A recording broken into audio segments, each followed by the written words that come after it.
ထမစတုကအာနာပါနကမ္မထာကိုစတင်အထုတ်ဖို့ရအတွက်မြတ်စွာဘုရားအစဉ်စဉ်ရှေးဥစွာတတိဒုတိယကျတော့ပညာတတိယကျတော့ဝီရိယစတုထကျတော့တမာတိလို့ဆိုတဲ့ဒီတရားကိုယ်တွေ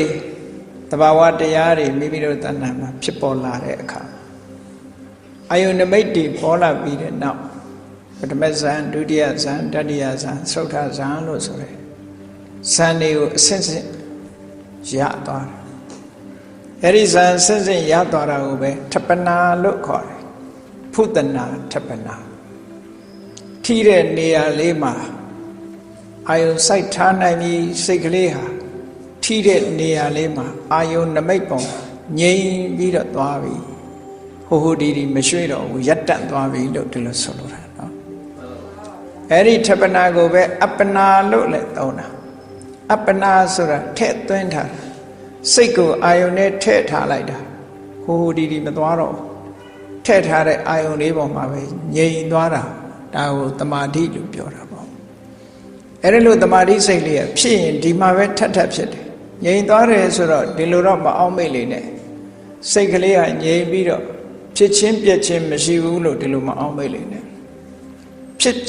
စ်လာသမျှဒီအာယုံပေါ်မှာပဲဖြစ်တယ်ပြက်သွားတော့လေဒီအာယုံပေါ်မှာပဲဖြစ်တယ်နောက်ထပ်ပြန်ဖြစ်တော့လေဒီအာယုံပေါ်မှာပဲဖြစ်တယ်ပြက်တော့လေဒီပေါ်မှာပဲဒီစိတ်ကလေးဟာဖြစ်လိုက်ပြက်လိုက်သည်တခြားအာယုံကိုရွှေ့ပြီးဖြစ်ပြိုက်နေတာမဟုတ်ဘူးဒီအာယုံနမိတ်တစ်ခုတည်းပေါ်မှာဖြစ်ပြီးပြက်နေတာလို့ဒီလိုဆိုလိုတာနော်အဲ့ဒီအာယုံလေးပေါ်မှာစိတ်ကလေးကထည့်သွင်းထားသလိုငြိမ်ကြသွားတယ်အဲ့ဒါကိုထပနာဆိုတာထပနာဆိုတာရပ်တန့်ထားခြင်း pause လုပ်လိုက်တာပေါ့နော်ခုခေတ်စကားနဲ့ပြောရင် pause သို့မဟုတ် stop လုပ်ထားလိုက်တယ်အာယုံတွေကိုရှောက်ပြီးတော့ wondering about ဟိုအာယုံပြေးလိုက်ဒီအာယုံပြေးလိုက်နဲ့စိတ်ကလေးဟာထိမရအောင်သွားနေတဲ့စိတ်လေးကိုအာယုံတစ်ခုတည်းပေါ်မှာရပ်တန့်လိုက်တာ pause လုပ်ပေးထားတာpause လုပ်လိုက်တဲ့အခါကျတော့ဘယ်နှကြိမ်ပဲဖြစ်ဒီဟာလေးပေါ်မှာပဲထပ်ဖြစ်တယ်တခြားအာယုံမသွားတော့ဘူးမရွှေ့တော့မကူးပြောင်းတော့ဘူးလို့ဆိုပါတယ်အဲ့ဒီလိုရောက်လာပြီဆိုတဲ့အခါကျတော့မှဘာလို့ရအောင်ဆိုတန်လက္ခဏာအဲ့ဒီလိုရောက်နေတဲ့အခြေအနေတစ်ခုဆိုလိုတာကတော့ဒါဇံဝင်စားနေပြီဆိုရင်ဒီအာယုံပေါ်မှာပဲစိတ်ကလေးငြိမ်နေတယ်အဲ့တော့ဒီအာယုံနဲ့ဆက်ပြီးစခန်းသွားနေမယ်ဆိုရင်တမာတိပဲဖြစ်မယ်ဉာဏ်မဖြစ်လာဉာဏ်ဖြစ်ဖို့ရအတွက်သဘာဝကိုသိဖို့လိုတယ်ဒါကငြိမ်အောင်နေလှုပ်ထားတာစိတ်ကိုရပ်တန့်ပေးထားတာပဲရှိတယ်ပညာရဲ့လုပ်ငန်းမပါဘူးဒါကြောင့်မို့လို့အဲ့ဒီရပ်တန့်ပေးထားတဲ့စိတ်ကိုစုစည်းနိုင်တဲ့စွမ်းအားတစ်ခုကိုယူပြီးတဲ့အခါကျတော့အဲ့ဒီအာယုံကနေနောက်ဆုတ်ရ withdraw လို့ဆုတ်ခွာလိုက်တယ်ဒါကိုပဲဇံကထတယ်လို့ပြောတယ်အဲ့ဒီအာယုံနဲ့ဆက်လက်မနေတော့ဘဲနဲ့ဆုတ်ခွာလိုက်တယ်ဆုတ်ခွာလိုက်ပြီးတော့အဲ့ဒီတုန်းကဖြစ်ပေါ်နေတဲ့အခြေအနေရရက်ကိုပြန်လည်ပြီးတော့ဆင်ញင်သုံးသပ်လာတယ်ဘာတွေဖြစ်နေတာပါလဲဆိုပြန်ပြီးတော့သုံးသပ်တယ်ပြန်သုံးသပ်တဲ့အခါမှာအကျမ်းပြင်းအားဖြင့်သူဘယ်နှခုတွေ့သွားတော့ဆို၃ခုတွေ့တယ်ဘာတွေ့တော့ဆိုထွက်လေဝင်လေလည်းတွေ့တယ်ထွက်လေဝင်လေလေးရဲ့တရားဖြစ်တဲ့ body ဆိုတဲ့ကာယကိုလည်းတွေ့တယ်ဟောကာယကိုလည်းတွေ့တယ်နောက်ထွက်လေဝင်လေလေးကိုဖြစ်စေတတ်တဲ့စိတ်ကလေးကိုလည်းသွားတွေ့တယ်ဟော၃ခုတွေ့သွားတယ်ဟောအဲ့ဒီ၃ခုသွားတွေ့တယ်ထွက်လေဝင်လေအပေါင်းကိုလည်းတွေ့တယ်နော်ထွက်လေဝင်လေကလည်းစုထားတာထွက်သမျှဝင်သမျှနော်ထွက်လေဝင်လေအချိန်ချင်းဖြစ်နေတဲ့ထွက်လေဝင်လေတွေရဲ့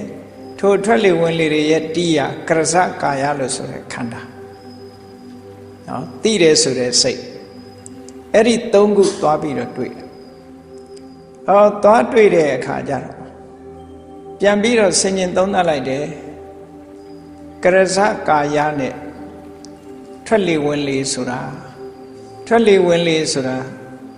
စောစောတုန်းကတော့ထွက်လေဝင်လေလေးရဲ့အာယုံနမိတ်ကလေးပေါ်မှာ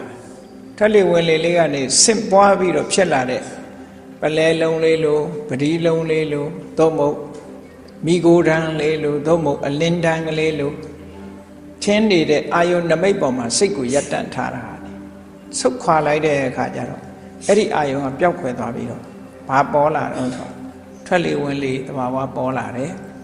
ထွက်လေဝင်လေဟာသူကြည်တက်တက်ဖြစ်တာမဟုတ်ဘူးကာယပေါ်မှာမိဖြစ်သောကြောင့်ကာယဆိုတာပေါ်လာတယ်တခါစိတ်ဆိုတဲ့သိစိတ်လေးပေါ်လာတယ်၃ခုအဲ့ဒီ၃ခုကိုသူကတတိထားမိလာတန်လက္ခဏာတဘာဝတွေကိုမှတ်သားလိုက်တော့ထွက်လေဝင်လေလေးကလှုပ်ရှားနေတဲ့ဝါယောဓာတ်ပဲဆိုတာလှုပ်ရှားမှုသဘောလေးကိုသူသိလာဒါလေးကလှုပ်ရှားနေတဲ့သဘောတစ်ခုပါလားလို့တခါဒီလှုပ်ရှားမှုဆိုတဲ့ဝါယောဓာတ်ဆိုတဲ့ဒီထွက်လေဝင်လေလေးဟာမိယာကျန်တဲ့ယုတ်တရားတွေမရှိပဲသူမဖြစ်ဘူးကျန်တဲ့ယုတ်တရားတွေရဲ့အပေါင်းကိုသူစဉ်းစားပြီးတော့ကြည့်လာတော့ဘောဓီလို့ဆိုတဲ့ကာယကိုလည်းတွေ့လာပြန်အဲ့တော့ထွက်လေဝင်လေရဲ့ဘောဓီဆိုတဲ့ကရဇကာယရဲ့ဒီနှစ်ခုကယုတ်တရားဘာမှသိနိုင်စွမ်းမရှိဘူးလေကလည်းသူ့ကိုယ်သူသိတာမဟုတ်ဘူးငါဝင်ထွက်နေတာလို့လေကမသိဘူးတော့လေဝင်ထွက်ရာကရဇကာယနဲ့ဆက်ဆက်နေတဲ့ဘောဓီကြီးကလည်းလေလေးဝင်ထွက်နေတာပါလားဆိုတာမသိဘူးသိတာကဘယ်သူကသိနေတယ်ဆိုစိတ်ကပဲသိတယ်အဲ့တော့ကိုယ့်ဘက်ကို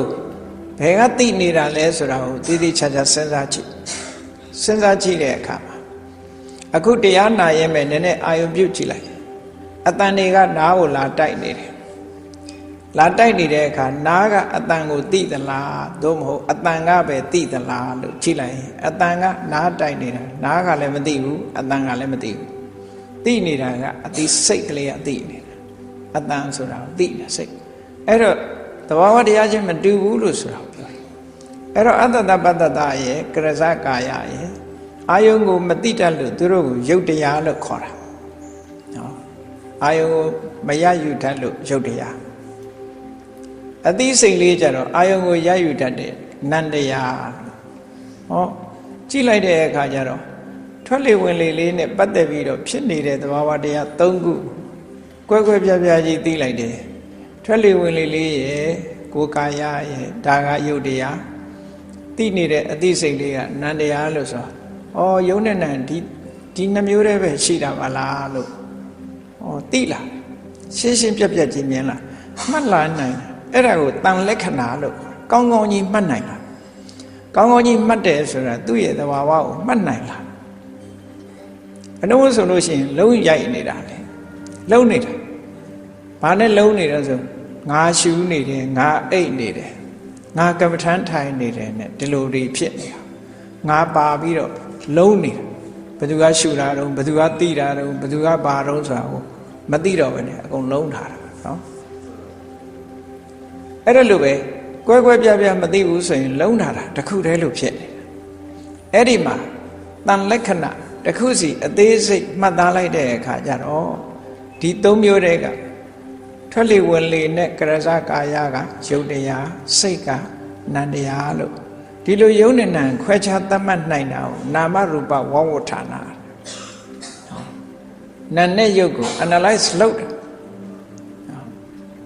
အဲ့ဒီဟာကိုပဲနာမရူပပရိစ္ဆေဒဉာဏ်လို့လည်းခေါ်တယ် analytical knowledge of mind and matter analytical knowledge analyze လုပ်တယ်ယုံနဲ့နာနဲ့မတူဘူးတဘာဝကိုစဉ်းစားလိုက်တဲ့အခါမတူယုတ်ကအာယုံကိုမသိဘူးနာကအာယုံကိုသိတယ်ဟောဒီနှစ်ခုဟာသူတို့ရဲ့ကွဲပြားခြားနားတဲ့တဘာဝလက္ခဏာတွေပဲပေါ့ယုတ်ကအာယုံကိုမယူနိုင်ဘူးနန္တရားကအာယုံကိုယူနိုင်တယ်ဒါကယုတ်ဒါကနာလို့ကွဲကွဲပြားပြားသိလိုက်တဲ့အချိန်လေးဒီအသိဉာဏ်လေးကိုပဲနာမရူပပရိစ္ဆေဒဉာဏ် analytical knowledge of mind and matter လို့ဒီလိုပြောတာအဲ့ဒါဝိပဿနာကိုအခြေစလိုက်တဲ့သဘောလေးပဲပေါ့တန်လက္ခဏာဆိုတာလေးအဒီယစမှတ်တာအဲ့ဒီအချိန်ပိုင်းလေးကိုပဲညာတပရိညာလို့ခေါ်တာသိစေတာအာယုံကိုသိလာပြီညာတသိလိုက်တဲ့တရားတွေပရိညာပိုင်းခြားသိလာတဲ့ဒီသဘာဝတရားတစ်ခုဒီလိုဆိုလို့လားအဲ့ဒီကနေတခါဒီထွက်လေဝင်လေလေးကဘာကြောင့်ဖြစ်တာတုံးလို့အကြောင်းတရားကိုစဉ်းစားကြည့်တဲ့အခါစိတ်ဟာအကြောင်းတရားတစ်ခုပဲ စိတ်ဟာအကြောင်းတရားတစ်ခုဥပမာမဲ့စဉ်းစားလိုက်တဲ့အခါကျတော့နော်ဒီဖို့ထိုးတဲ့ပုဂ္ဂိုလ်တွေဖို့ထိုးတဲ့ပုဂ္ဂိုလ်ပဲဖြစ်ဖြစ်ပပဲသမားဖြစ်ဖြစ်ဖို့ဆွဲတာရှိတယ်လေအခုခေတ်တော့လဲစက်တွေနဲ့လုံနေတော့ဒီဖို့တွေလည်းတွေ့ချင်မှတွေ့မှာပေါ့ဖို့ဆွဲတဲ့ပုဂ္ဂိုလ်တွေကြတော့ဘာလို့ဆိုဖားဖို့လို့ခေါ်တယ်အဲ့ဒီဖားဖို့ဟာတစ်ခုနော်လေမှုတ်တယ်ဖားဖို့ရဲ့နောက်ပြီးတော့ဆွဲတဲ့ပုဂ္ဂိုလ်ရဲ့နော်စွမ်းလုံလဝိရိယအားပြုပြီးတော့ဆွဲတာနောက်တစ်ခါထွက်လာတဲ့လေသုံးခုမဖြစ်ပေဘူးလားသုံးခုဖြစ်တယ်ဖားဖို့ရဲ့ဆွဲတဲ့လူရဲ့လုံလဝိရိယရဲ့ထွက်လာတဲ့လေရဲ့လို့အဲ့ဒါလို့သုံးမျိုးသုံးစားကွဲလာတယ်အဲ့ဒီမှာဖားဖို့နဲ့လုံလဝိရိယကိုအကြောင်းပြုပြီးတော့ဒီလေလေးဟာရှူရှူနဲ့ပေါ်နေတာမဟုတ်လားဒီလေလေးထွက်နေတာဟာဖားဖို့နဲ့ဆွဲတဲ့လူရဲ့စွာဖားဖို့ကြီးလည်းမထွက်ဘူးဆွဲတဲ့လူကြီးလည်းမထွက်ဘူးနှစ်ခုပေါင်းမှထွက်တာဒီသဘောကတော့စောင်းကျိုးနဲ့စောင်းအိုးစောင်းတီးတဲ့လက်သုံးခုပေါင်းတဲ့အခါမှာစောင်းတန်ထွက်တယ်ဆိုတဲ့အဓိပ္ပာယ်ပဲတူတူပဲစောင်းအိုးရဲ့စောင်းကျိုးရဲ့တီးတဲ့လက်ရဲ့သုံးခုပေါင်းလိုက်ပြီဆိုရင်ตายရတဲ့အတန်မျိုးစုံထွက်လာအဲ့ဒါလိုပဲအခုဒီမှာလည်းပဲနော်စိတ်နဲ့ကရဇကာယကိုအကြောင်းပြုပြီးတော့ဟောဒီထွက်လေဝင်လေဟာဖြစ်နေတာလို့ဒီသဘောတရားကိုဆင်ញင်စဉ်းစားလာနိုင်တယ်အဲ့ဒါလို့အကြောင်းကိုဆင်ញင်လာနိုင်တယ်ဆင်ញင်နှိုင်းလာတာကိုပဲဆင်ញင်နိုင်တာကိုပဲပစ္စယပရိက္ခာတဲ့အကြောင်းကိုဉာဏ်နဲ့ပိုင်နိုင်ရယူနိုင်လိုက်တယ်ပေါ့အကြောင်းကိုကင်ပြနိုင်သွားပြီပေါ့ဒီလိုဆိုလိုတာပရိက္ခာဆိုအကြောင်းကိုသိမ့်ပိုက်လိုက်တယ်သိမ့်ပိုက်တယ်ဆိုတာအကြောင်းကိုဉာဏ်နဲ့သိတာကိုပြောတာအဲ့ဒါကိုပစ္စယပရိက္ခာဉာဏ်လို့ခေါ်တယ်အကြောင်းတရားကိုခုနတုန်းကသဘာဝတရားကိုသာသိတာအကြောင်းကိုမသိသေးဘူးအကြောင်းကိုပါသိလိုက်တဲ့အခါကျတော့ပစ္စယပရိက္ခာ knowledge of causality လို့ခေါ်တယ်အဲ့ဒါလို့နာမရူပပရိစ္ဆေရညာယုံနဲ့နာလဲကွဲပြားသွားတယ်ထိုယုံနာနှစ်ခုကဘာကြောင့်ဖြစ်နေတယ်ဆိုတဲ့အကြောင်းတရားကိုလည်းသိလိုက်တယ်လို့ဆိုတဲ့အခါကျတော့ဒီပုဂ္ဂိုလ်ရဲ့ညာတပရိညာပိုင်းသိလိုက်တာတွေသူပြည့်စုံအောင်သိလိုက်တဲ့အနေအထားမျိုးရသွားတယ်ပေါ့ဒါကဝိပဿနာရဲ့အခြေခံဒီဟာစတာဝိပဿနာဆိုဒီအချိန်လေးမှာဖြစ်တာပြက်တာဆိုတာမမြင်သေးဘူးဖြစ်ပျက်ကမစရဘူးဒီဟာစရတယ်ဝိပဿနာလုပ်ပြီးဆိုတဲ့အချိန်အခုလည်းပဲဒီခုနကအာနာပါနသတိနဲ့ရရှိထားတဲ့ဇန်တွေကနေနောက်ဆုတ်လိုက်တဲ့အခါကျတော့ဒီအာယုံ၃မျိုးကိုသွားတွေ့အဲ့ဒီအာယုံ၃မျိုးကိုယုံနဲ့နာနဲ့ကွဲပြီးတော့သိသွားတယ်အကြောင်းတရားကိုဆင်ញင်နိုင်သွားပြီဆိုရင်နာမရူပညာနာမရူပပရိစ္ဆေရညာရသွားတယ်ပစ္စယပရိက္ခာညာရသွားနာမရူပပရိစ္ဆေရညာရလိုက်တာနဲ့ဘာဖြစ်သွားတော့ဆိုအဲ့ဒီနာနဲ့ယုတ်ကိုအမှန်မြင်လိုက်ခြင်းသည်ပင်လေစင်ကြယ်တဲ့အမြင်လို့ဒီလိုပြောတာထိဋ္ဌိဝိသုဒ္ဓိတဲ့ဒါမို့ဝိသုဒ္ဓိမဲ့မှာနာမရူပနာယာထာဝတတနံဒိဋ္ဌိဝိသုဒ္ဓိဒိဋ္ဌိဝိသုဒ္ဓိဆိုတာလေဒီဉာဏ်ကိုပြောတာပဲနာမရူပပရိစ္ဆေရဉာဏ်ဆိုတာလေဉာဏ်ကိုပြောတာဒိဋ္ဌိဝိသုဒ္ဓိဆိုတာလေဉာဏ်ကိုပြောတာဒါကြောင့်မို့နာမရူပနာနာနဲ့ယုတ်တို့ကိုယာထာဝတတနံတကယ်ဖြစ်နေတဲ့အမှန်တိုင်းမြင်ခြင်းဟာဒိဋ္ဌိဝိသုဒ္ဓိစင်ကြယ်သွားတဲ့အမြင်ဒီဉာဏ်အမြင်သည်ဘာကိုစင်ကြယ်မှားယွင်းတဲ့ငါဆိုတဲ့အထင်ကြီးကိုဖယ်ရှင်းပြလိုက်တယ်ရှင်းပြလိုက်တယ် wash away ပေါ့ဆေးကြောပလိုက်တယ်မရှိတော့ဒါဒီတစ်ခုအလင်းပေါ်လာတာနဲ့တပြိုင်နက်အမှောင်ကပျောက်မသွားဘူးလားတာမန်အားဖြင့်ပြောမယ်ဆိုလို့ရှိရင်ဒါမီးထွန်းလိုက်လို့လင်းသွားတယ်လို့သာလူကသိတာအဲ့ဒီအလင်းကဘာလုပ်တာလဲဆိုအမှောင်ကိုရှင်းပြလိုက်တာပဲလေအမှောင်ကိုရှင်းပြလိုက်တာအခုလည်းပဲအမြင်တစ်ခုကိုရှင်းပြလိုက်တယ်နော်ငါတို့ကငါလို့မြင်တယ်ငါဟာလို့မြင်နေတယ်အမြင်တစ်ခုရုပ်နဲ့နာနှမျိုးသာဆိုတာကိုမြင်လိုက်တာနဲ့တပြိုင်နက်ခုနကမှားရွံ့တဲ့အမြင်တစ်ခုကရှင်းမသွားဘူးလားရှင်းပါပါဗျာတက္ကာယဒိဋ္ဌိကိုတည်ငါအဖြစ်ဖယ်ရှားပလိုက်တယ်တည်ငါဆိုတာဒီအမြင်လေးကတက္ကာယဒိဋ္ဌိကိုဖယ်လိုက်တာဒီလိုဆိုလိုတာအဲ့ဒါလို့ဖယ်ရှားပလိုက်တာဒီဉာဏ်ပေါ်တဲ့အခိုက်တက္ကာယဒိဋ္ဌိကပျောက်ထွက်သွားဟောဒိဋ္ဌိဝိသုဒ္ဓိလို့ပြောတယ်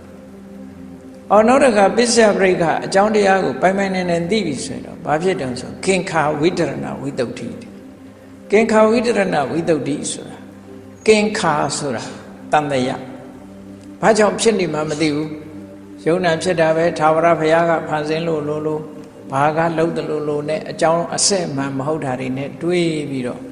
နော်တော့ကြဘယ်တော့ဘာဖြစ်မှလို့ဘယ်တော့ဘာဖြစ်မှလို့နဲ့အကြောင်းအစစ်မှန်ကိုမသိတဲ့အခါကျတော့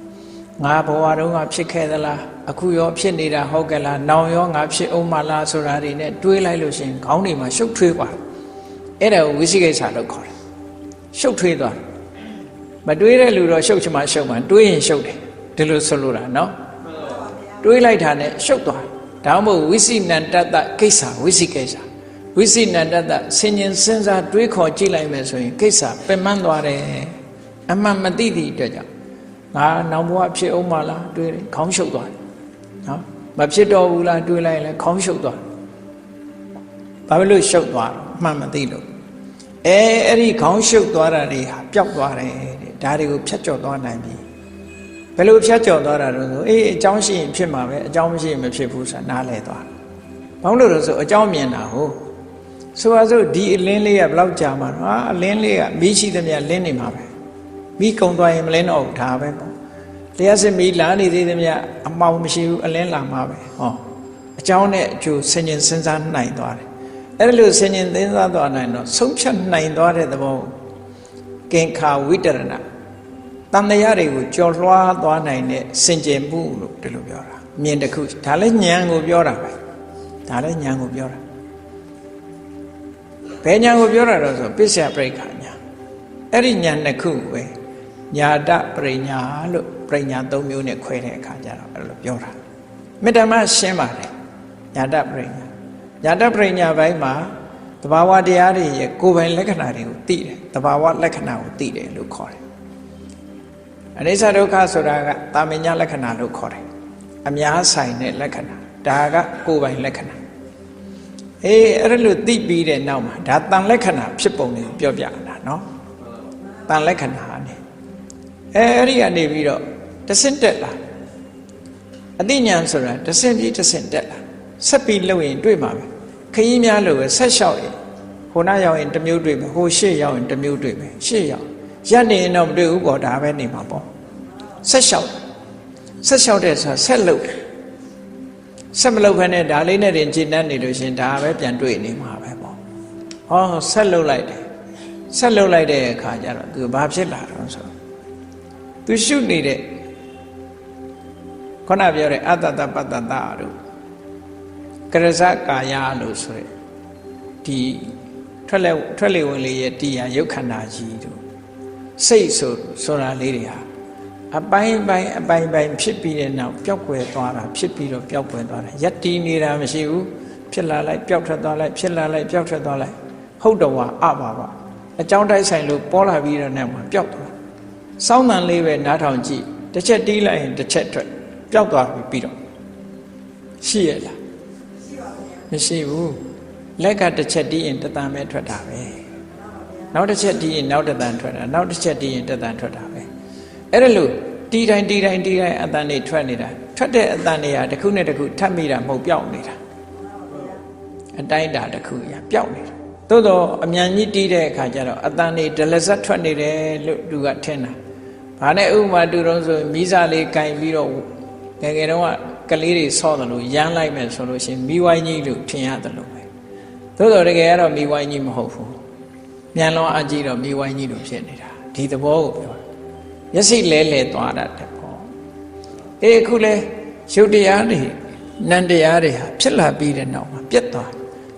တဲ့အပိုင်းလေးတွေမြင်လာပြီဆိုလို့ရှိရင်ဘာကိုမြင်တာတော့ဆိုအနိစ္စကိုမြင်ဟုတ်တယ်ကွာအပါဝါဖြစ်လာပြီးတဲ့နောက်မှာမရှိတော့တာ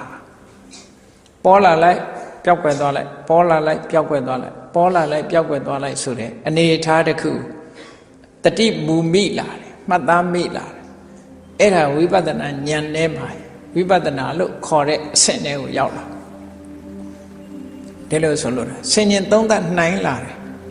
ဖြစ်မှုပြမှုတွေပါဆင်ញင်သုံးသပ်လာတယ်ဖြစ်ပြီးပြတ်သွားတဲ့သဘောတွေကိုပါတွေးတောလာနိုင် အဲ့ဒီတွေးတောမှုတွေကိုအားကောင်းအောင်လို့ဆိုပြီးတော့သမထနာဉာဏ်နဲ့ရှေးဥစွာအတိတ်ကလည်းဒီလိုဖြစ်လာတာပဲဖြစ်ပြီးပြတ်သွားတာပဲနောက်အနာဂတ်လည်းဒီလိုနေဦးမှာပဲပစ္စုပန်မှာလည်းအခုဒီတိုင်းဖြစ်နေတယ်ဆိုအတိတ်ကိုလည်းရှုလို့ရတယ်အနာဂတ်ကိုလည်းရှုလို့ရတယ်ပစ္စုပန်ကိုလည်းရှုလို့ရနော်အဲ့တချို့ကတော့ပြောတယ်ဝိပဿနာရှုတယ်ဆိုတာပစ္စုပန်ဆက်ဆက်ပစ္စုပန်ဆက်ဆက်နဲ့ပြောနေကြတယ်နော်ခွဲပြောဖို့တော့တင်တာပဲခွဲပြောရမယ်ဘယ်လိုခွဲပြောဥရိယပြဉာဏ်ရောက်ရင်တော့ပစ္စုပန်ဆက်ဆက်မှန်ရှေ့ပိုင်းမှာတော့ပစ္စုပန်မဟုတ်သေးဘူးအတိတ်လည်းရှုလို့ရအတိတ်မရှုကောင်းဘူးမဟုတ်ရှုကောင်းတယ်အနာဂတ်မရှုကောင်းဘာလို့ဆိုအင်အားယူတာလေစွမ်းအားတွေဒီတွေးတယ်ဆိုတာတမ္မာသင်္ကပ္ပဆိုတာမှန်ကန်တဲ့အတွေးတစ်ခုရှိမှာဩစဉ်းစားလိုက်တာမနေ့ကစိတ်တွေမရှိတော့ပါလားမနေ့ကရုပ်တွေမရှိတော့ပါလားငါအခုဟာမြည်ရည်ကြီးမြေကမ်းမသွားထိုင်ကြည့်လိုက်ရေတွေစီးသွားတယ်ခုနငါကြည့်နေတဲ့ရေတွေမရှိတော့ဘူးဒါနောက်ရေတွေဟောမြင်မလာဘူးလားအဲ့ဒါလို့မြင်လာတယ်လို့ကိုလည်းခုနတုန်းကရုပ်တွေမရှိတော့ဘူးအခုရုပ်တွေကအတိလာနေတာပါလားဆိုတဲ့သဘောတရားကိုဒီ contemplation ပေါ့ဆင်ញင်စဉ်းစားနေဖို့ဒါဟာပစ္စုပန်ဆက်ဆက်မြင်ဖို့ရအတွက်အင်အားတရဖြစ်လာနိုင်တယ်ပေါ့ဒါကြောင့်မို့တမ္ပတနာဉာဏ်အခန်းကိုပြတဲ့အခါမှာအတိတ်ကိုလည်းရှုတယ်အနာဂတ်ကိုလည်းရှုတယ်ပစ္စုပန်ကိုလည်းရှုတယ်သဘာဝတရားတွေကိုဆင်ញင်သူ့အဆင့်နဲ့သူသွားတာနော်စချင်းပစ္စုပန်ရှုလို့ဒီလိုပြောလို့မရဘူးအဆင့်ဆင့်သွားရတယ်အဲ့တော့အဆင့်ဆင့်သွားတာအခုကြည့်တမ္ပတနာဉာဏ်ကြတော့ဆင်ញင်သုံးတတ်တယ်ရသော်ဗျာဒီဝိသုဒ္ဓိမဲမှာဆိုဘလောက်ဆင်ញင်မှုတွေပြောထားတော့ဘလောက်ထီအောင်ဆင်ញင်မှုပြောထားတော့ဆိုအရွယ်နဲ့တောင်ဆင်ញင်လို့ရတယ်မနေ့ပိုင်းကယုတ်တွေနေ့လယ်ပိုင်းမရှိဘူးနေ့လယ်ပိုင်းကယုတ်တွေညနေပိုင်းမပါဘူးဟာနေ့ပိုင်းကယုတ်တွေညပိုင်းမပါတော့ရှိသေးလားကိုပြောခဲ့တဲ့အတန်တွေပျောက်နေတာကိုယ့်ကိုဆင်ញင်စဉ်းစားကြည့်ဟုတ်တယ်မနေ့တုန်းကပြောခဲ့တဲ့အတန်တွေအခုရှိသေးလားမရှိဘူးမနေ့တုန်းကစားလူတွေ့ကြုံနေတာတွေအခုရှိသေးလားမရှိဘူးဘယ်အရာပဲဖြစ်ဖြစ်တခဏလေးအတွင်းမှာအကုန်လုံးကြော်ဖြတ်လာခဲ့ကြတာကြည့်ပဲအကုန်အဲ့ဒီကြော်ဖြတ်နေတယ်လို့ဘုန်းကြီးတို့တွေရဲ့ခန္ဓာမှာရှိနေတဲ့ယုတ်တိနံတွေကလည်းဒီတိုင်းပဲသွားနေတာထာဝရရွေရှားနေတဲ့အရာကြီးတာဖြစ်တယ် ever change အမြဲတမ်းပြောင်းလဲနေတယ်လို့ဒီလိုဆိုလိုတာခဏလေးမှတော့မရက်ဘူးအမြဲတမ်းပြောင်းနေတယ်ဆိုတဲ့သဘောတွေကိုတမ္မတနာဉာဏ်နဲ့တမ္မတနာဆိုတာအဖန်မှန်အထက်အသိဉာဏ်နဲ့ပုတ်တိုက်ပေးရပုတ်တိုက်ပေးမှအလင်းရောင်ဟာအသိဉာဏ်ပြောင်းလာဒါပုတ်တိုက်နေတယ်လို့ခေါ်တာစဉ်းစားနေတာပုတ်တိုက်တာဒီလိုမှမစဉ်းစားဘဲနဲ့ဘယ်လိုလုပ်ပြီးတော့အသိဉာဏ်ပြောင်းလဲမလဲဟိုရှေးတုန်းကမှန်ကြည့်ခြင်းနဲ့ဆိုလို့ရှိရင်ခြေမုံဝိုင်းလေးခြေပြားအဝိုင်းလေးကိုပွက်ဝဲနေအောင်ပွတ်လေးပြောင်းလေးနော်မျက်စိကိုမျက်နှာလေးကထင်းထင်းရှားရှားပေါ်လေးခုခေတ်တော့ပုတ်เสียမလို့ပေါ့ဗြဟ္မဏ်တွေပေါ်နေတော့အသာလေးဝယ်ပြီးရှေ့ထောင်ထားလိုက်လင်းချင်းတာပဲနော်ပုတ်เสียမလို့ရှေးတုန်းကတော့ခြေမုံဆိုတာပွတ်တဲ့အခါမှာပုတ်လေးပြောင်းအဲ့ဒါမျိုးလိုပဲအတိညာဆင်ញင်စဉ်းစားခြင်းဖြင့်အာယုန်နဲ့စိတ်နဲ့ပုတ်ပေးတဲ့အခါကျတော့ဘာတွေဖြစ်လဲဆိုဉာဏ်တွေဖြစ်လာအဲ့ဒါကိုသမထဉာဏ်လို့ခေါ်တာဒါလည်းတန်လက္ခဏာအဲ့တော့သမထဉာဏ်ကျတော့ဘာထူးလာတော့ဆိုယုံ nant ကိုသိယုံမြမကဘူးယုံ nant ရဲ့အကြောင်းတရားကိုသိယုံမြမကဘူးဒီယုံ nant တွေဟာမမြဲပါလားဆိုတဲ့အတိတစ်ခုထပ်တိုးလာတယ်နော်အတိတစ်ခုထပ်တိုးလာအဲ့ဒါလို့ထပ်တိုးလာတဲ့အခါတဖြည်းဖြည်းအတိတ်ကလည်းဒီတိုင်းပဲအနာကလည်းဒီတိုင်းပဲနောင်လည်းဒီတိုင်းလာမှာပဲအခုလည်းဒီတိုင်းဖြစ်နေတာပဲလို့ဆိုတဲ့အတိတရားစွမ်းအားတွေတတိတွေဝီရိယတွေရဲ့အင်အားတွေကရလာတဲ့အခါကျတော့ပစ္စုပန်ဆက်ဆက်ဖြစ်နေတဲ့ယုတ်တရားနံတရားတွေကိုပေါ်မှာဒီဖြစ်မှုပြမှုအခိုက်အတန့်လေးတွေပါမြင်လာနိုင်တဲ့အနေအထားရောက်ပြီဆိုရင်ဒါဥရိယဗျာညာလို့ခေါ်တယ်သူကြတော့ပစ္စုပန်ဖြစ်လာအဲ့တော့ပစ္စုပန်လို့ဆိုတဲ့နေရာမှာလည်းပဲပစ္စုပန်ကိုနားလည်ရတယ်ပစ္စုပန်ဆိုတာခဏပစ္စုပန်ဆိုတာရှိတယ်ခဏပစ္စုပန်ရှိတယ်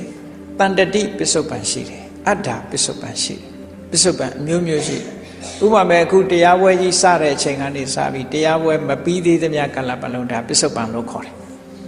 ဒီကာလကြီးတစ်ခုလုံးပစ္စုပန်လို့ပဲခေါ်တယ်အလုပ်တစ်ခုအချိန်တစ်ခုမပြီးသေးသမျှကာလပတ်လုံးပစ္စုပန်ပဲဒါတရားနာခိုက်ပစ္စုပန်လို့ခေါ်တယ်နော် ဖြစ်စဉ်ကြီးတစ်ခုမပြီးသေးဘူးဆိုရင်ဒါတဏှတိပစ္စုပန်နော်အချိန်ပိုင်းမပြီးသေးဘူးဆိုရင်အတ္တပစ္စုပန်ခဏပစ္စုပန်ကြတော့အဲ့ဒါမျိုးမဟုတ်ဘူးစောင်းတန်လေးတစ်ချက်လက်လေးနဲ့ထိပြီးတော့တီးလိုက်တဲ့စောင်းတန်လေးတီးလိုက်တဲ့အခိုက်ပေါ်လာတာဒါကြတော့ခဏပစ္စုပန်လို့ခေါ်တယ်ခုထိခုတ်ထွက်တဲ့အတန်လေးကြတော့ခိုက်ကလေးတွေပြောရတယ်အဲ့ဒါကြတော့ခဏပစ္စုပန်အဲ့ဒီခဏပစ္စုပန်ကြတော့ဒီရှုတဲ့စိတ်ကနေပြီးတော့ယုတ်တရားကိုတော့ဖြစ်ခိုက်ရှုလို့ရတယ်နံတရားကြတော့ဖြစ်ခိုက်ရှုလို့မရဘာလို့လဲဆိုလို့ရှိရင်ဥပမာပဲရတယ်မရဘူးဆိုတာကိုယ့်ဘက်ကိုစဉ်းစားကိုယ်လက်ညှိုးလေးကိုထောင်လိုက်ထောင်ပြီးရင်အဲ့ဒီလက်ညှိုးပြားလေးကိုဒီလက်ညှိုးနဲ့ပြန်ကင်လို့ရမရနော်ကိုယ်လက်ညှိုးလေးကိုထောင်ကြည့်လေထောင်ကြည့်ပြီးအဲ့ဒီလက်ညှိုးအဖျားလေးကိုဟိုဘက်လက်ညှိုးမဟုတ်ဘူးဒီဘက်လက်ညှိုးနဲ့ပြန်ကင်ရမယ်ကင်လို့ရမလားအေးစိတ်ကိုစိတ်နဲ့ပြန်မသိဘူးလို့ဆိုတာဒီဖြစ်ခိုက်ကိုမသိလို့မရဘူးလို့ပြောတာနော်ဖြစ်ခိုက်ကိုသိလို့မရဘူးအဲ့ဒါကြောင့်မို့စိတ်ဟာနှစ်စိတ်မဖြစ်ဘူးတစ်စိတ်ပဲဖြစ်တယ်တစ်စိတ်ပဲဖြစ်သည့်အတွက်ကြောင့်ရှေ့စိတ်ကိုနောက်စိတ်ကသိတယ်လို့ဆိုတာတောင်မှရှေ့ကဝိထိစိတ်ကိုနောက်ဝိထိစိတ်နဲ့သိတယ်လို့သာပြောရတယ်အဲ့ဒီမှာလည်းပဲတင်းညိုတင်ထားတဲ့လူတွေကရှိတယ်စိတ်ဟာဖြစ်စဉ်တစ်ခုနဲ့သွားမယ်ဆိုလို့ရှိရင်မျက်စိကဥပမာမဲ့အဆင်းအာယုံကိုမြင်လိုက်တယ်မြင်လိုက်တဲ့အခါမှာအာယုံဝင်လာလိုက်တဲ့အချိန်မှာငကိုလက်ရှိအရှိန်အဟုန်နဲ့သွားနေတဲ့ဘဝင်စိတ်တွေကဝင်လာတဲ့အာယုံကြောင့်မို့လို့သူကရုပ်တရက်ပြတ်မသွားဘူးဝင်လာတဲ့အာယုံနဲ့တိုက်ခိုက်မှုစွမ်းအားကြောင့်သူကလှုပ်သွားတယ်လှုပ်သွားပြီးတော့အရှိန်နဲ့သူကပြတ်သွားတာလှုပ်သွားတဲ့အချိန်လေးမှာမလှုပ်ခင်လေးမှာသူကတိုက်လိုက်တဲ့အချိန်လေးမှာသူကအရှိန်ကောင်းတော့လွန်သွားတာလေးကအတ္တိတဝင်လို့ခေါ်တယ်တိုက်လိုက်တဲ့အရှိန်ကြောင့်လှုပ်သွားတာလှုပ်သွားတဲ့ဆိုတာအခြေရိုင်သွားတာကိုပြောတာအခြေရိုင်သွားပြီးတော့နောက်ပြီးတော့ပြတ်ထွက်သွားတယ်အဲ့ဒါကြတော့ဘဝင်ကသရဏဘဝင်ခုပစ္စေတာလို့ခေါ်တယ်အားလုံးဘဝင်၃ခုဖြစ်သွားတယ်အာယုန်နဲ့ဝတ္ထုနဲ့စုံစည်းလိုက်တဲ့အချိန်လေးမှာဒီစိတ်၃ခုဖြစ်သွားတယ်အဲ့ဒီစိတ်၃ခုဖြစ်ပြီးတဲ့နောက်မှာဘယ်သူလာတော့ဆိုလက်ရှိရောက်လာတဲ့အာယုန်တကားကိုဖွင့်ပေးလိုက်တဲ့မနောဒရဝိဇ္ဇန်ဆိုတာပစ္စဒရဝိဇ္ဇန်ဆိုတာရောက်လာပေါ်လာတယ်ဘယ်ကနေရောက်လာတာတုံးလို့ပြောတာမဟုတ်အာယုန်နဲ့တွေ့တဲ့အခါမှာဒီကဖြစ်စဉ်ကြီးတစ်ခုအနေနဲ့ပေါ်လာတာနော်ဘယ်ကနေပေါ်လာတာလို့ဘယ်လိုပြောလို့ရစောင်းတီးတဲ့အခါမှာစောင်းနဲ့လက်နဲ့တီးလိုက်တဲ့အခါအတန်ဘယ်ကရောက်လာတာတုံးလို့မေးကြည့်ပါလားအဖြေဘယ်ကထွက်အဲ့ဒီစောင်းတန်လေးကဘယ်ကရောက်လာတာတုံးလို့မေးရင်ဒီအကြောင်းကြောင့်ဖြစ်တာလို့ပဲပြောလို့ရတယ်ဘယ်ကလာတာမှမဟုတ်ဘူး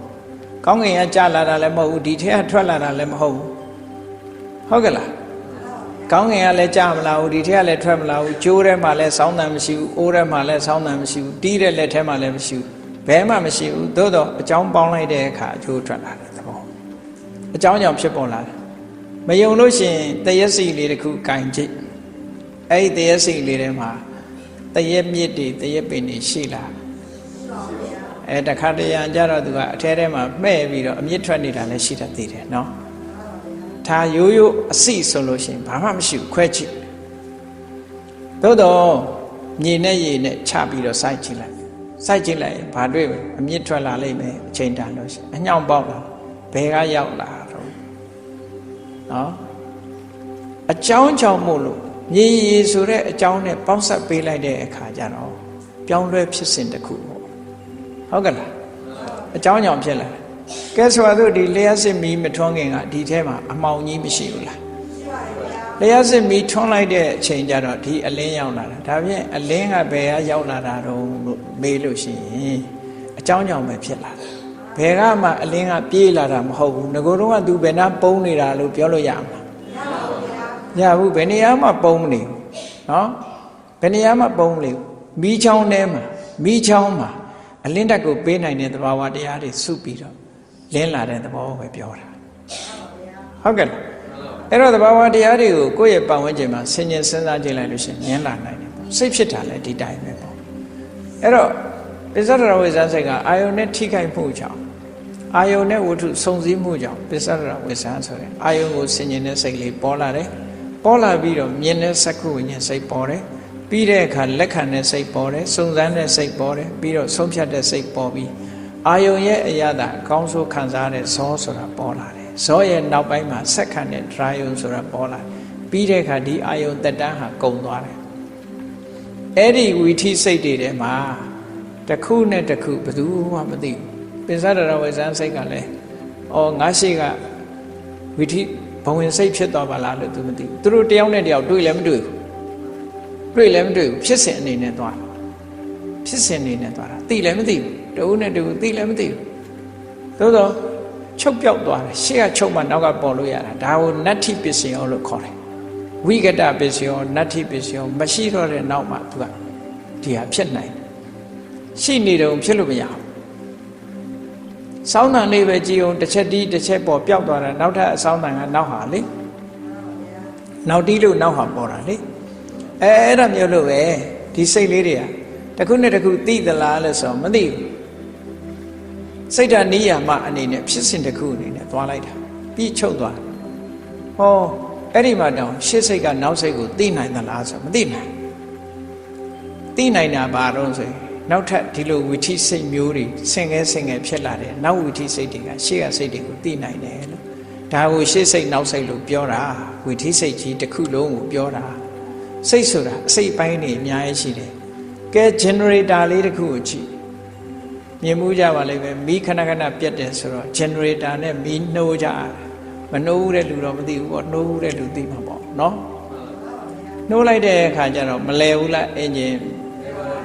မော်တာလေးလဲလာလဲချင်းမီးပွင့်ရလားအကြာကြီးနေမှာပွင့်တော်တော်လေးအရှိန်ရမှာပွင့်ဟုတ်ကဲ့အဲ့ဒါမျိုးလိုပဲစိတ်ကလည်းဒီလို generator လိုပဲအပတ်တည်များစွာဖြစ်ပြီးတော့မှဒီအာယုံသိတယ်ဆိုတဲ့သဘောပေါ်လာတာသို့တော့အားလုံးဟာအာယုံဘက်ကိုဥတည်ထားတာဖြစ်သောကြောင့်သိတယ်လို့ပဲပြောထားတာเนาะဒါကို initial process လို့ရှေ့ပိုင်းကနေပြီးတော့ပြင်ဆင်နေတဲ့ process တွေရှိရတယ်ဒီလိုသွားတာအဲ့တော့ရှေ့စိတ်ကနေနောက်စိတ်ကိုသိတယ်ဆိုတာတောင်ဝိထိစိတ်နဲ့သိတယ်လို့ဒီလိုပဲမှတ်ရစက္ခုရှေ့စိတ်ကိုနောက်စိတ်ကသိတယ်ဆိုတာပိစဒရဝေဇန်စိတ်ကိုစက္ခုဝိညာဉ်စိတ်ကသိတာမဟုတ်ဘူးတမ္ပတိဆိုင်စိတ်ကိုစက္ခုဝိညာဉ်စိတ်တမ္ပတိဆိုင်စိတ်ကစက္ခုဝိညာဉ်စိတ်ကိုသိတာပြောတာမဟုတ်ဘူးเนาะဒါလည်းပဲရှင်းအောင်မှတ်သားဖို့လိုအပ်တယ်ပေါ့အဲ့တော့ယုတ်တရားကြတော့တိုက်ဆိုင်ပြီးတော့သိလို့ရတယ်သိတာကနန္တရားကသိမှာအသိဉာဏ်နဲ့တတိဝိရိယပညာဥစီထားတဲ့နာငါနေသိတာ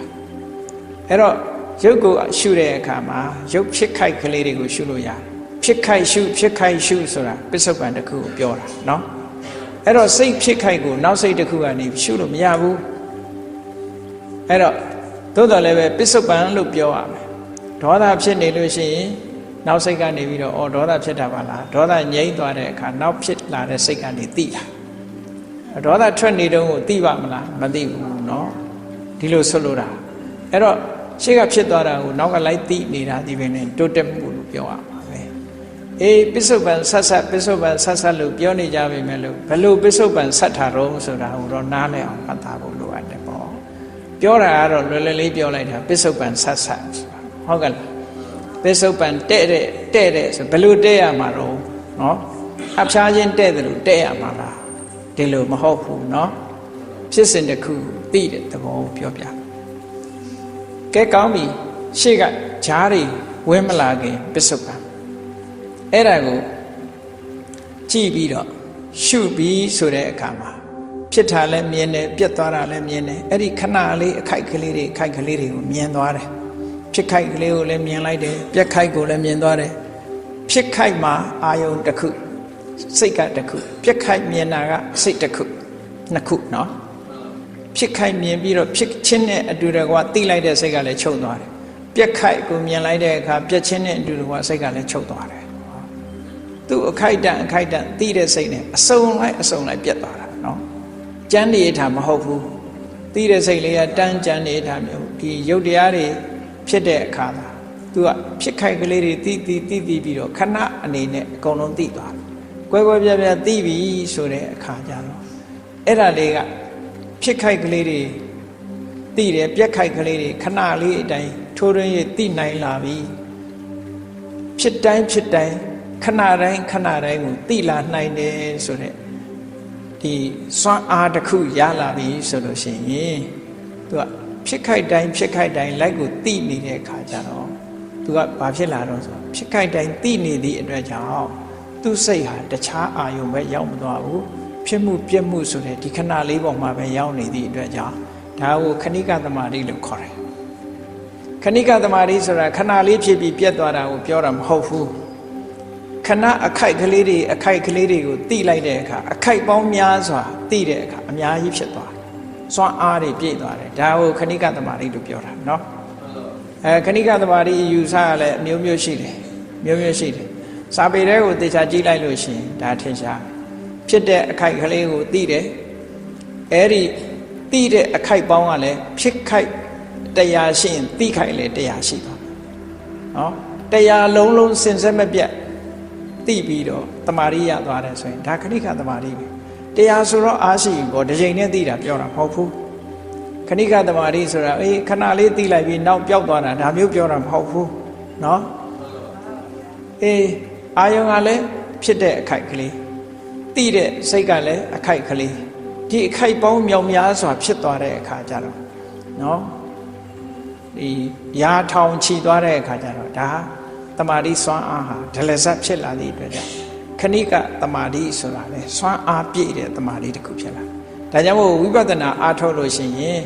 ဥပ္ပစာရတမာတိမရှိခြင်းနေအပ္ပနာတမာတိမရှိခြင်းနေဥပ္ပစာရတမာတိဆိုတာဇာနာကတ်နေတဲ့တမာတိကိုပြောတာ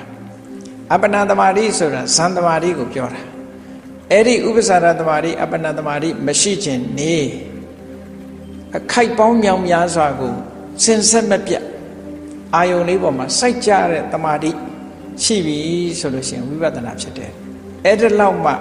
မကြဘူးအဲ့ဒီတမာတိမျိုးမှမရှိဘူးဆိုရင်ဝိပဿနာမဖြစ်ဘူးတဲ့စာပေကျမ်းကအထောက်ထားရှိလားဆိုရှိတယ်နာဟိခဏိကတမာတိဝိနာဝိပဿနာနာမတံပဝတိထိုရတိကာတွေမှာဝိသုဒ္ဓိမေမဟာတိကာတို့တခြားတိကာတွေမှာဒီလိုပဲရေးထားတာเนาะခဏိကတမာတိဝိနာခဏိကတမာတိမပါပဲတဲ့နာဝိပဿနာတံပဝတိဝိပဿနာမဖြစ်ဘူးတဲ့။နည်းဆုံးတော့ခဏိကတမာတိတော့ရှိရမယ်။ဥပ္ပစာရတမာတိအပ္ပနာတမာတိမရှိခြင်းနေခဏိကတမာတိရှိရင်ဝိပဿနာဖြစ်တယ်။ခဏိကတမာတိမှမရှိဘူးဆိုရင်ဝိပဿနာမဖြစ်ဘူးလို့ပြောတာ။အဲ့တော့တမာတိကိုတချို့ကျမ်းတွေမှာ၃မျိုးပြတယ်။အဘိဓမ္မထသင်္ဃာကျမ်းကြတော့ဥစ္စာရတမာတိအပ္ပနာတမာတိဝတေနဒုဝိရောပိတမာတိစိတ်တဝိသုဒ္ဓိနာမဆိုပြီးတော့တမာတိနှစ်ခုတည်းပဲပြတယ်ဥစ္စာရတမာတိအပ္ပနာတမာတိနှစ်ခုစိတ်တဝိသုဒ္ဓိလို့ဒီလိုပြောတာသို့တော့ခဏိကတမာတိကအတိနဲနေတာဒါကြောင့်မို့သို့တော့တမာတိ၃မျိုးပြတယ်အထတလိနိထကထာမှာကြတော့ဘာပြတော့တမာတိ၃မျိုးခဏိကသမာဓိဥစ္စာရသမာဓိအပ္ပနာသမာဓိခဏိကသမာဓိဆိုတာဝိပဿနာတက်တက်အတွက်ဝိပဿနာကျင့်တဲ့ပုဂ္ဂိုလ်တက်တက်ခဏိကသမာဓိအနည်းဆုံးရှိရအဲ့ဒါလိုမှမဟုတ်ဘူးဆိုရင်ဇန်တရားကိုရှုစွာအားထုတ်တဲ့အခါဥစ္စာရသမာဓိကနေပြီးဝိပဿနာကူးလို့ရတယ်အပ္ပနာသမာဓိကနေဝိပဿနာကူးလို့ရတယ်အပ္ပနာသမာဓိလည်းမလုပ်ဘူးဟုတ်လားဥပ္ပစာရသမာဓိလည်းအာမထုတ်မရစေဘူးအပ္ပနာသမာဓိလည်းမရဘူးဝိပဿနာတက်တက်ကူးမယ်ဆိုရင်ခဏိကသမာဓိဖြစ်ရမယ်ဒါလို့ဆိုလိုတာเนาะအဲ့ဒီခဏိကသမာဓိစွမ်းအားနဲ့ဝိပဿနာဖြစ်သွားရင်ပါရိလာတော့ဆိုဖြစ်တဲ့အခိုက်တွေမြင်လာတယ်ပြတ်သွားတဲ့အခိုက်တွေမြင်လာတယ်သူ့အခိုက်လေးနဲ့သူမြင်လာတဲ့အခါတမာဓိတွေဟာဒလစပ်ဖြစ်လာပြီဆိုရင်စွမ်းအားပြည့်သွားတယ်သူကအဲ့ဒါကြောင့်မို့ဥရိယဗျာဉာဏ်ရှေ့ပိုင်းနှုသေးရင်စွမ်းအားမပြည့်ဘူးရင့်လာတဲ့အခါကျတော့စွမ်းအားပြည့်လာအဲ့တော့ဝိပဿနာနုနေသေးတဲ့အချိန်ပိုင်းလေးမှာဝိပဿနုပကိလေသာ10ပါးဆိုတာအလင်းရောင်တွေပေါ်လာတာတို့နော်တမာတိတွေကောင်းလာတာတို့ချမ်းသာမှုတွေပိုများလာတာဉာဏ်တွေထက်လာတာတို့တတိတွေပိုကောင်းလာတာတို့ဆိုတဲ့အခြေအနေမျိုးမျိုးဖြစ်လာတဲ့အခါမှာတရားထုတ်တဲ့ပုဂ္ဂိုလ်ကသူ့ကိုယ်သူတရားတို့တရားမြတ်လို့ထင်သွားပြီးတော့အဲ့ဒီနေရာလေးနဲ့ရှင်းနှက်သွားလို့ရှိရင်လမ်းရက်သွားတယ်ရှေ့မတူတော့အဲ့ဒါကြောင့်မို့လို့ဝိပဿနုပကိလေသာလို့ခေါ်တယ်အလင်းရောင်သွားပြီးတော့ဒါလေးသွားตายရလိုက်တယ်ဆိုရင်ရှေ့မတူတော့ပြီးရောနော်ဒါတွေကဝိပဿနာအာယုံမဟုတ်ဘူးတဲ့စိတ်ကြောင့်ဖြစ်ပေါ်လာတဲ့ဒီဖြစ်ပေါ်လာတဲ့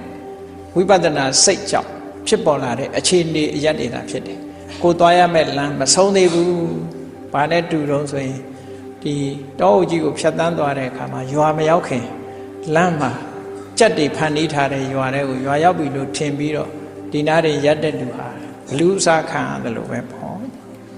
အဲ့ဒီနေရာနေမဲ့တန်တရားပြန်လဲသွားမှာပဲเนาะရှေ့မတိုးနိုင်အဲ့တော့ဒါတွေကထင်အောင်မြင်အောင်ဖန်ဆင်းထားတဲ့အရာတွေဒါဖြစ်တယ်အစစ်မှန်မဟုတ်သေးဘူးရှေ့အစစ်မှန်ရှေ့ပဲရှိတယ်လို့ဒါလမ်းမဟုတ်သေးဘူးငါသွားတဲ့လမ်းမဟုတ်ဘူးဒါက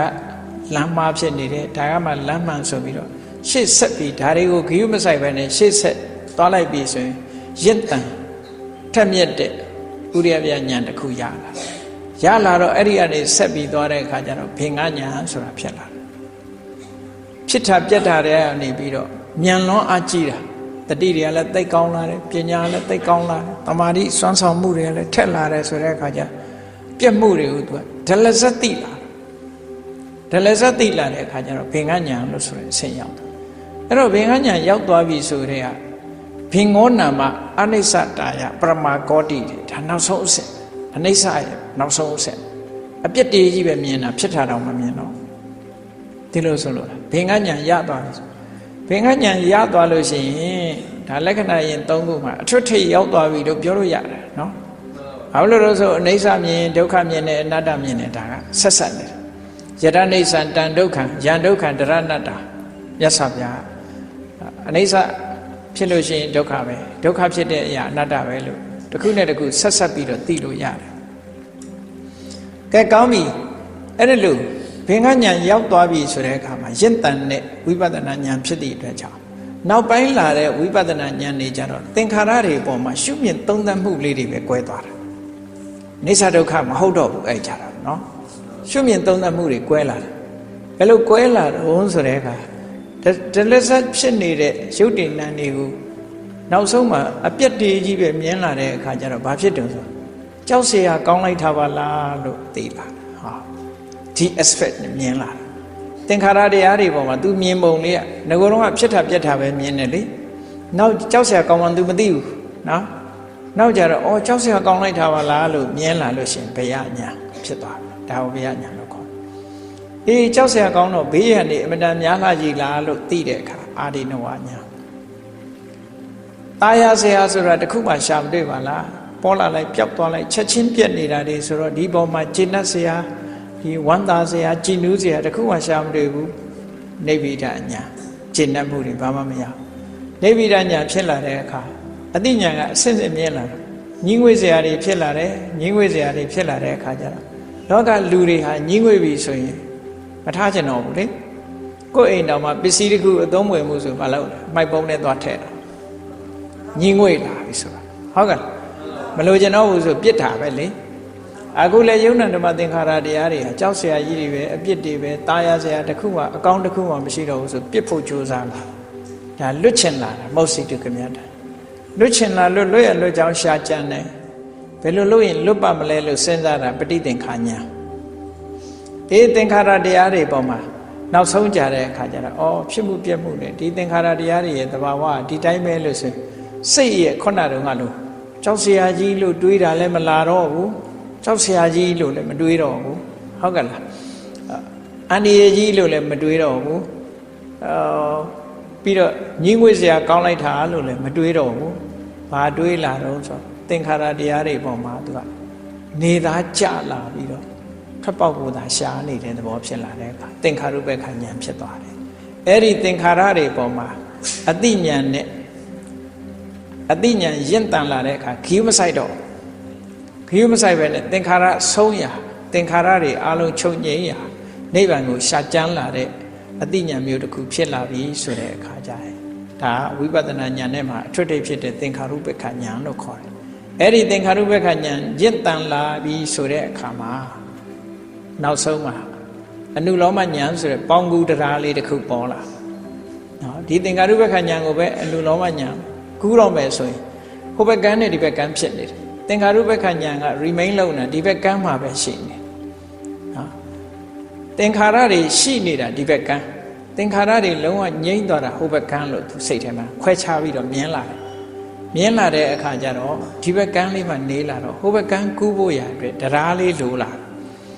အဲ့ဒီကူးဖို့ရအတွက်တရားလေးအနေနဲ့ဘာဝင်လာတော့ဆိုဒီသင်္ခါရတရားတွေကိုပဲရှုရင်းနဲ့ဘာဖြစ်လာဆိုအနုလောမဉာဏ်ဆိုတာပေါ်လာရတဲ့အခါမှာဒီအနုလောမဉာဏ်ရလာလို့ရှိရင်တော့သူကနောက်မဆုတ်တော့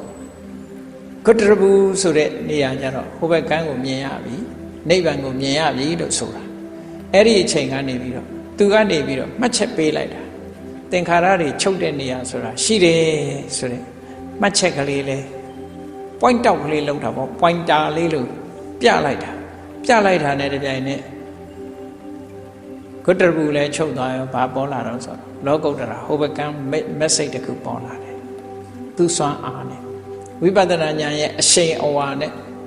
message ပေါ်လိုက်တာနဲ့တပြိုင်နက်ဟိုဘကံကိုဖြတ်ခနဲ့ရောက်သွားတယ်လို့ဖြစ်သွားတယ်ပေါ့အဲ့ဒီအချိန်လေးမှာပယ်စရာရှိတဲ့ကိလေသာတွေကိုပယ်သွားတယ်သောတာပန်ဖြစ်ရင်ဒိဋ္ဌိနဲ့ဝိသိကိစ္စပယ်တယ်တဂရကံဖြစ်လို့ရှိရင်ကာမရာဂဗျာပါဒတွေအားပြော့သွားအောင်လုပ်တယ်လောဘဒေါသမောဟတွေအားပြော့သွားအောင်လုပ်တယ်အနာဂံဖြစ်ရင်ကာမရာဂနဲ့ဗျာပါဒကိုလုံးဝဖယ်ရှားပြလိုက်တယ်ယဟန္တာဖြစ်တဲ့အခါဉာဏ်နဲ့ကိလေသာတွေအကုန်ဖယ်ရှားပလိုက်တယ်အရတ္တမေချာအဲ့ဒါလို့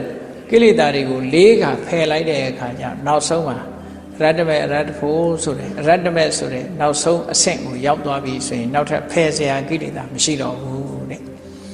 အဲ့ဒါလို့ဝိပဿနာဉာဏ်စွမ်းအားနဲ့သွားတာအဲ့ဒီမှာခုနကဝိပဿနာရှုနေတာကိုတန်လက္ခဏာလို့ခေါ်တယ်ဝိပဿနာဉာဏ်ရင့်တန်ပြီးတော့ကုတ္တရဘူးကအချက်ပြလိုက်လို့ဟိုဘက်ကန်းကိုရောက်သွားတာသင်္ခါရတွေကနေဆုတ်သင်္ခါရတွေကဖယ်ပြီးတော့သင်္ခါရတွေကိုတွန်းပစ်လိုက်ပြီးတော့သင်္ခါရချုပ်တဲ့နိဗ္ဗာန်ကိုကူးသွားတာကြတော့ဝိဝတ္တနာလို့ခေါ်တယ်အဲ့ဒါကြတော့ဝိဝတ္တနာ message ပေါ်လာအဲ့ဒီဝိဝတ္တနာ message ပေါ်လာပြီးတဲ့နောက် message ကချက်ချင်းအကျိုးကိုထုတ်လိုက်တာအဲ့ဒါကြတော့ပါရိသုဒ္ဓိနော်စင်ကြယ်တဲ့မတရားဖို့တရားပေါ်လာခြင်းဖြစ်တယ်ပေါ်လာပြီးပြီဆိုတဲ့အချိန်မှာပြန်စဉ်းစားတဲ့နော်ပြန်စဉ်းစားတဲ့ဟာတခုပြန်ပေါ်လာတယ်သင်္ခါရကိုပြန်ပြီးတော့စဉ်းစားလိုက်တဲ့ဟာကြတော့ပစ္စုခဏဉာဏ်လို့ခေါ်တယ်အဲ့ဒါကိုဒီကျင့်စဉ်လေးတစ်ခုအနေနဲ့အထက်ကရာကပြတာပฏิပတ္တနာပြန်စဉ်းစားကိုရောက်ခဲ့တဲ့ကိုလာခဲ့တဲ့လမ်းကိုပြန်တွေးတာအဲ့ဒါပစ္စုခဏဉာဏ်လို့ခေါ်ဒီနီးနဲ့ပဲသင်္ခါရတရားတွေကိုလွန်မြောက်ပြီးတော့ဒီထွက်လေဝင်လေအာနာပါနသတိကိုအခြေခံပြီးတော့ကျင့်တဲ့အခါမှာပထမစတုတ်ကအဆုံးမှာဒီပုံစံနဲ့သွားတယ်လို့ဒါအာနာပါနသတိသုတ်တန်လာအထက်ကရာကရှင်းပြချက်နဲ့အညီကမ္မထန်တရားလက်တွေ့အားထုတ်ပုံကိုပြောပြတာဖြစ်တယ်ပေါ့နော်စာတွေ့အနေနဲ့ပထမသင်ကြားမှတ်သားကြသင်ကြားမှတ်သားပြီးတဲ့အခါမှာကိုယ်တိုင်လက်တွေ့ဖြစ်အောင်ကြိုးစားအားထုတ်ဖို့လိုအပ်တယ်စာတွေ့ရှိတာကိုတချို့ကလည်းစာခံတယ်လို့ပြောကြတယ်စာခံတာမဟုတ်ပါဘူးเนาะရှင်အနန္ဒာလောက်စာတတ်တာပဲရှိရှင်အနန္ဒာစာခံရလား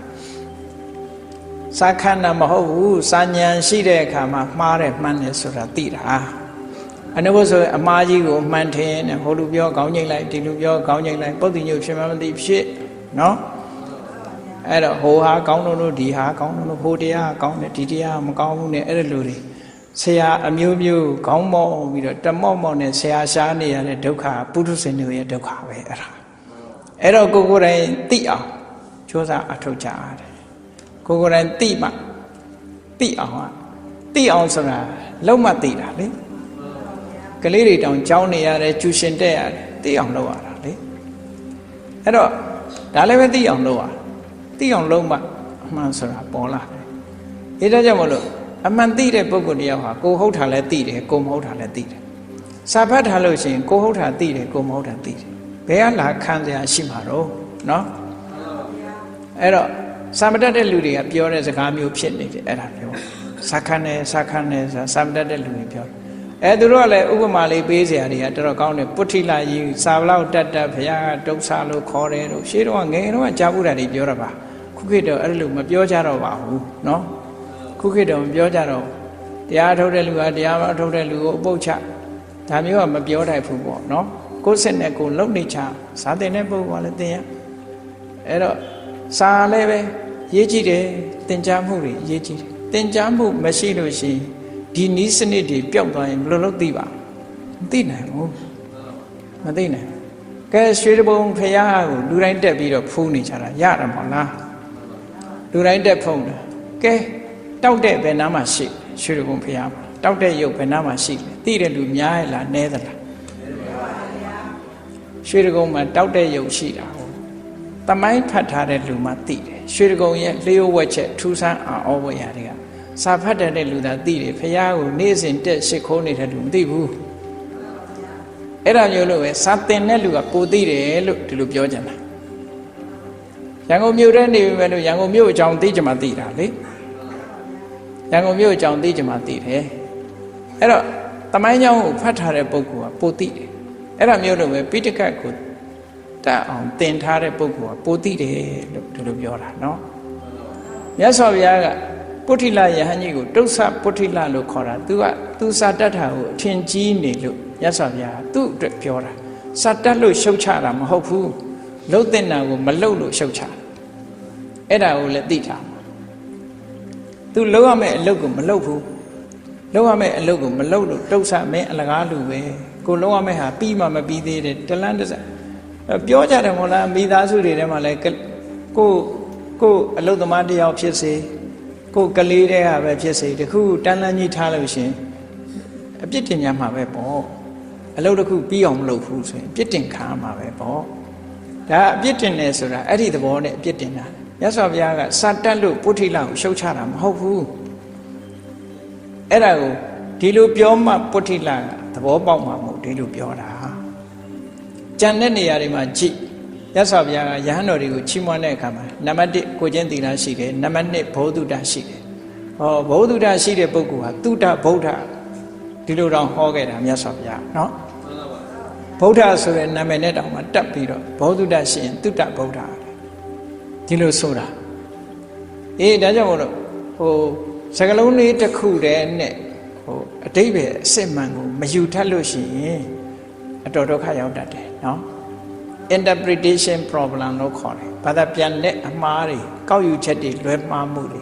ဒါမျိုးတွေကမရှိသင့်ဘူးပေါ့နော်ဒါကြောင့်မို့လို့တတ်တာရဲ့အပြစ်မဟုတ်ဘူးမလှုပ်တာရဲ့အပြစ်မလှုပ်တဲ့အပြစ်အဲ့ဒီမလှုပ်တဲ့အပြစ်ကိုတတ်တဲ့အပြစ်လို့ထင်ပြီးတော့မတတ်အောင်လုပ်ရင်ပိုမဆိုးပေဘူးလားပိုဆိုးမှာပေါ့ငကူကမှအသုံးရဘူးလို့ပြောခံစာမတတ်ပိုးအသုံးမကျဖြစ်တော့မှာပေါ့ဒီလိုဆိုလိုတာနော်အဲ့ဒါကိုလွယ်လွယ်မှားမှားမဖြစ်စေဘူးအမှန်တမ်းအရေးကြီးတယ်ပေါ့ကဲအဲ့ဒီမှာဒီလိုဝိပဿနာဉာဏ်အစဉ်စဉ်နဲ့ကျင့်လိုက်တဲ့အခါမှာနောက်ဆုံးမှာဉာဏ်စဉ်တွေအစဉ်စဉ်တက်သွားပြီးတော့အရတ္တမေရတ္တဖို့ထိရောက်သွားပြီဆိုရင်ဒါအာနာပါနကျင့်စဉ်တစ်ခုရဲ့ကမ္မဋ္ဌာန်းတစ်ခုရဲ့အကျိုးအမြတ်တွေပြည့်ပြည့်ဝဝရတယ်လို့မြတ်စွာဘုရားကပထမစတုကအနေနဲ့ဒီလိုဟောပြောခဲ့တာနော်နောက်ရကြတော့မှဒါကိုနားလည်ပြီးအခြေခံနားလည်လို့ရှိရင်ကြံတဲ့ဟာတွေကတိတ်ပြီးတော့မခဲရင်တော့ပုံစံချင်းတူတယ်အဲ့တော့ဒုတိယစတုကတတိယစတုကစတုထစတုကလို့ဆိုတဲ့ကြံတဲ့12ခုနောက်ရမြဆက်ဟောပြီးတော့ဒီသမထကျင့်စဉ်ကိုကျင့်အာနာပါနသတိကျင့်စဉ်ကိုကျင့်ခြင်းဖြင့်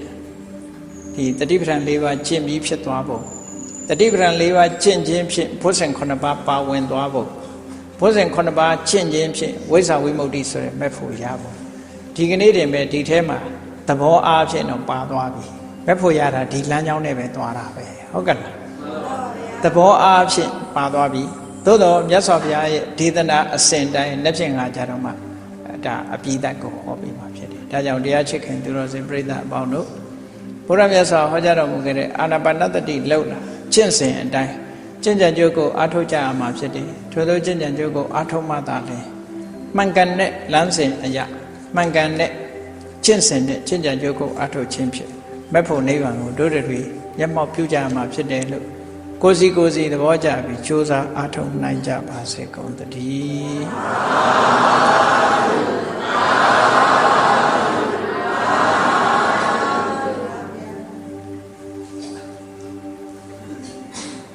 ကဲမေတ္တာပို့ရအောင်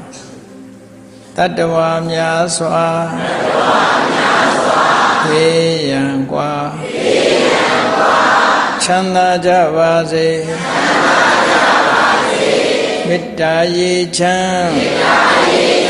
သွန်ငါဖြံငြိမ်းချမ်းကြပါစေမေတ္တာရေချမ်းသွန်ငါဖြံငြိမ်းချမ်းကြပါစေသက်ရှိချမ်းသာစိတ်ချမ်းသာတို့ရဆန္ဒပြေပါစေသက်ရှိချမ်းသာစိတ်ချမ်းသာတို့ရဆန္ဒပြေပါစေဘုံလန္တာဒုက္ခပင်္ဂစာမေတ္တာပုံနေတုသင်္ကမမနောတရသိတဝေတံဘဝယန္တုဒုက္ခန္တကမေတ္တာပုံနေတုသင်္ကမစုပေါင်းပုတ်အပ်မေတ္တာတဟုရောင်မြူပါဝင်ငွေလာမင်းနှင့်ရောင်ချင်းရှဲယုံပေါင်းဆောင်ရခြင်းကြောင့်တဝေတံကျွဲ့မဲ့ဥတုံလုံးစုံများစွာတတ္တဝါတို့ဤမနောတရတိမြင်မြတ်ဖြူစင်အေးကြည်လင်းသည့်ရေစင်ပြည့်တင်းစိတ်နှလုံးတည်ဟူသောရေအိုင်ကြီးအတွင်၌ဒုက္ခပင်အစာစင်ထာဝရအေးမြတ်จิตတာတာယာပွင့်လန်းချမ်းသာဒုက္ခတည်ဟူသောကုမုဒ္ဒရာကြာပန်တို့သည်ဖုံးလန်းတဝန္တာရွှင်မြူဝမုံလူလျက်ကြည်နူးဝဲကြုံဖူးပွင့်ကြအကုန်သည်ဖြစ်ပေဒုက္ခန္တကလေအောင်လေတဲ့ရောရှက်သင်ပြန့်ပိတိတိဟုသောယနံတို့သည်ဘဝယန္တုကောင်းစွာမသွေကြိုင်လိုက်၍နေကြပါစေကုန်တည်း